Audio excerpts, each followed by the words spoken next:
Yan, tignan din natin yung washing machine na makina. Ito na yung inayos natin, yung makina ng dryer. LG po siya, LG rin to. Iisa lang pinagkuhanan natin to. Ngayon, ito ay yung diferensya nito, yung isang wire nito ay hindi siya mag-tester, yung kulay gray, yung black and white meron. Pero ito hindi na po siya nagtitester po talaga yung tatlong wire nito. Yan, wala na po siya talaga. Yan. Yan, wala po. Ngayon po, linaklas ko na rin po yan. Sinakal ko yung mga tornilyo niyan, lock. Yan, okay natin. Yan po. Tanggalin natin.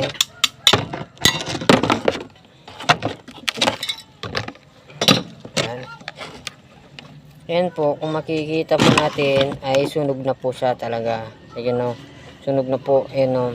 Kagaya ng sinabi ko po, meron po yung motor na pwede pa natin ayusin. Meron yung motor na wala na po talaga.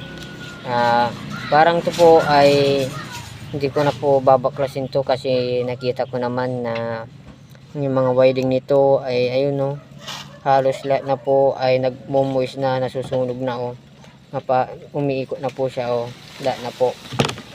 Dito sa kabila niya ay wala po siyang mga sunog.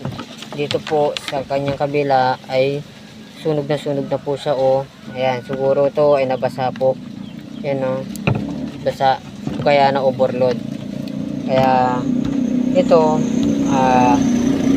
wala na po talaga to. Ayan. Kaya sinasabi ko na ang pagbabaklas ng makina po ay ano po, tiyaga lang. Kung makita po natin yung putol, maganda po kasi maraming customer na makakapag minus na pag may second hand po tayo. Pero ito wala na. Yung motor ng washing, yung LG, yung dryer niya meron po. Ito yung ginawa natin kanina. Sinunod natin to, wala na po talaga. Ngayon po, dahil may ano tayo, stock na makina, i-assemble na lang po natin dito sa kanyang housing. Kasi ang housing nito ay tignan natin kung yung kanyang rotor magkakasa. Yun.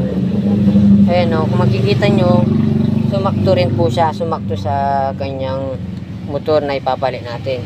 Ito yung kanyang dati. Palitan po natin. Ayan. Subok po nating ilagay.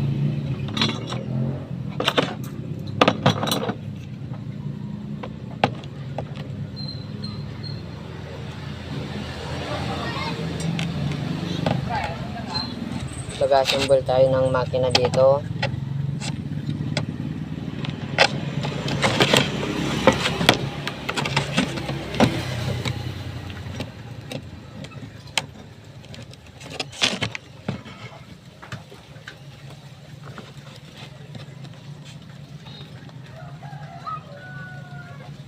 Ay, hindi po natin mailalagay yung body, kanya housing kasi